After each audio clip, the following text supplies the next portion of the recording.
ಎಲ್ರಿಗೂ ನಮಸ್ಕಾರ.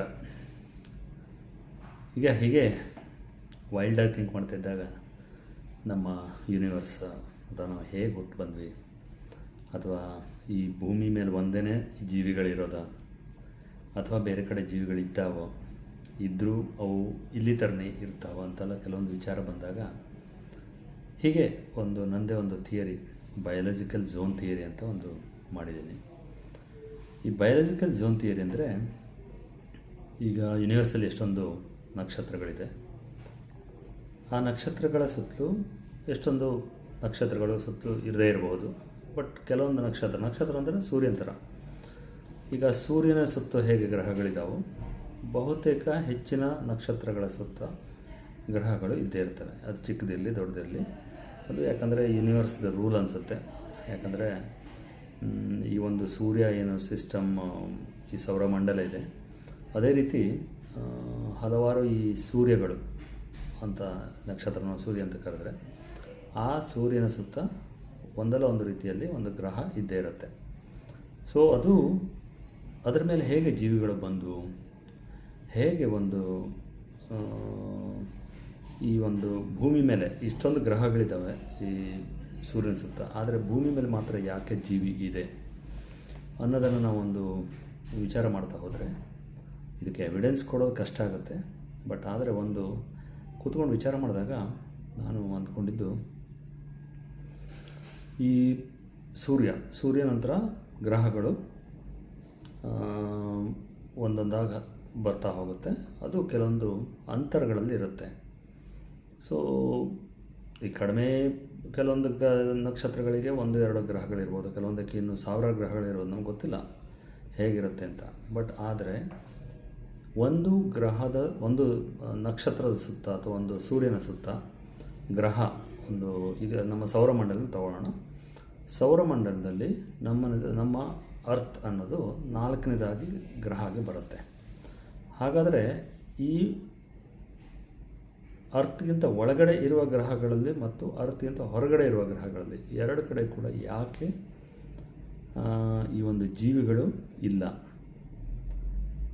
ಅಂದರೆ, ನಾನು ಅಂದ್ಕೊಂಡಿದ್ದೇನೆಂದರೆ, ಬಹುಶಃ ಈ ಇದು ಒಂದು ಸೂರ್ಯ ಅಂತ ಅಂದ್ಕೊಂಡ್ರೆ ಅಥವಾ ಒಂದು ನಕ್ಷತ್ರ ಅಂತ ಅಂದ್ಕೊಂಡ್ರೆ, ಇದರಿಂದ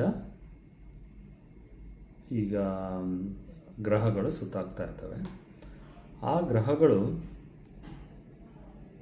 ಬರ್ತಾ ಬಿಲಿಯನ್ ಗಟ್ಟಲೆ ಇಯರ್ ಆದಮೇಲೆ ಏನಾಗುತ್ತೆ ಅಂದರೆ, ಅದು ನಿಧಾನಕ್ಕೆ ಹೊರಗಡೆ ಹೋಗುತ್ತೆ. ಅಂದರೆ ಈ ರಿಂಗಲ್ಲಿರೋದು ನಿಧಾನಕ್ಕೆ ಅದು ಹೊರಗಡೆ ರಿಂಗಲ್ಲಿ ಬರಬಹುದು. ಅಥವಾ ಆ ಟೆಂಪ್ರೇಚರ್, ಸೂರ್ಯನ ಟೆಂಪ್ರೇಚರ್ ಮಿಲಿಯನ್ ಗಟ್ಟಲೆ ವರ್ಷಗಳ ನಂತರ ಅದು ಟೆಂಪ್ರೇಚರಲ್ಲಿ ಬದಲಾವಣೆ ಆಗಬಹುದು. ಅಂದರೆ ಆ ಗ್ರಹಗಳಲ್ಲಿ ಒಂದು ವಾಸಕ್ಕೆ ಯೋಗ್ಯವಾದ ಟೆಂಪ್ರೇಚರ್ ಕ್ರಿಯೇಟ್ ಆದಾಗ, ಅಥವಾ ಆ ಝೋನನ್ನು ಎಂಟ್ರ್ ಆದಾಗ, ಅಂದರೆ ನಾವು ಈಗ ಸೂರ್ಯನ ಸುತ್ತ ಈಗ ಎಷ್ಟೊಂದು 1000 ಕಿಲೋಮೀಟರ್ಗಳ ದೂರದಲ್ಲಿ, ಅದು ಎಷ್ಟೊಂದು ಲಕ್ಷಾಂತರ ಕಿಲೋಮೀಟರ್ ದೂರದಲ್ಲಿ ಒಂದು ಝೋನ್ ಇದೆ ಅಂತ ತಿಳ್ಕೊಳ್ಳಿ. 50,000 ಕಿಲೋಮೀಟರ್ಗಳದ್ದು ಒಂದು ಝೋನ್ ಇದೆ ಅಂತ ತಿಳ್ಕೊಳ್ಳಿ. ಆ ಝೋನಲ್ಲಿ ಒಂದು ಗ್ರಹ ಬಂದಾಗ ಅಲ್ಲಿ ಐಡಿಯಲ್ ಎನ್ವಿರಾನ್ಮೆಂಟ್ ಅನ್ನೋದು ಒಂದು ಕ್ರಿಯೇಟ್ ಆಗುತ್ತೆ. ಅಂದರೆ ಒಂದು ಜೀವಿ ವಾಸಿಸಲಿಕ್ಕೆ ಏನು ಬೇಕು, ಮುಖ್ಯವಾಗಿ ಗಾಳಿ ಬೇಕು, ನೀರು ಬೇಕು, ಮತ್ತು ಉಳಿದಂತಹ ಎಲ್ಲ ಮಳೆ ಮತ್ತು ಬೆಳೆ ಎಲ್ಲ ಬೇಕಾಗುತ್ತೆ. ಸೊ ಇದೆಲ್ಲ ಕ್ರಿಯೇಟ್ ಆದಾಗ ನಮಗೆ ಅಲ್ಲೊಂದು ಜೀವಿ ವಾಸಿಸಲಿಕ್ಕೆ ಒಂದು ಅವಕಾಶ ಕಲ್ಪಿಸಿದಾಗ ಆಗುತ್ತೆ. ಸೊ ಹಾಗಾಗಿ ಏನಾಗುತ್ತೆ ಅಂದರೆ, ಆ ಝೋನನ್ನು ಎಂಟರ್ ಆದಾಗ ಕಾಲಕ್ರಮೇಣದಲ್ಲಿ ಅಲ್ಲಿ ನೀರಿನ ಉತ್ಪತ್ತಿ ಆಗುತ್ತೆ. ಅಲ್ಲಿ ನಿಧಾನವಾಗಿ ಗಾಳಿಯ ಸಂಚಲನ ಶುರುವಾಗುತ್ತೆ. ಹೀಗೆ ಒಂದು ನಮ್ಮ ಜೀವನಕ್ಕೆ ಬೇಕಾದ ಅವಶ್ಯಕತೆ ಇರುವಂಥ ಮೂಲಭೂತ ಏನು ಬೇಕಾಗತ್ತೆ, ಅದು ಅಲ್ಲಿ ಸೃಷ್ಟಿಯಾಗಲಿಕ್ಕೆ ಪ್ರಾರಂಭ ಆಗುತ್ತೆ. ಆವಾಗ ಯಾವುದೋ ಒಂದು ಪ್ರಕ್ರಿಯೆಯಿಂದ ಅಲ್ಲಿ ಜೀವಕಣಗಳು ಉತ್ಪನ್ನ ಆಗುತ್ತೆ. ಅದು ಯಾವ ಪ್ರಕ್ರಿಯೆ ಅಂದರೆ, ಮೇ ಬಿ ಈಗ ಮಿಂಚು ಹೊಡೆದಾಗ ಯಾವುದೋ ಒಂದು ಸೆಲ್ಲಲ್ಲಿ ಜೀವ ಉತ್ಪಾದನೆ ಆಗ್ಬೋದು. ಆ ರೀತಿಯಾಗಿ ಯಾವುದೋ ಒಂದು ಪ್ರಕ್ರಿಯೆಯಿಂದ ಜೀವ ಉತ್ಪತ್ತಿಯಾಗಿ ನಂತರ ಅದು ವಿಕಸನಕ್ಕೆ ಕಾರಣ ಆಗುತ್ತೆ ಅಂತ ನಾನು ಒಂದು ವಿಚಾರ ಮಾಡಿದ್ದೆ. ಅದೇ ರೀತಿ ಹಾಗಾದರೆ ಇಡೀ ಪ್ರಪಂಚದಲ್ಲಿ ನಮ್ಮ ಭೂಮಿಯಲ್ಲಿ ಮಾತ್ರ ಜೀವಿಗಳು ಇದ್ದಾವೆ, ಅದು ಕೂಡ ಒಂದು ಬಹಳ ಇಂಟ್ರೆಸ್ಟಿಂಗ್ ವಿಷಯ.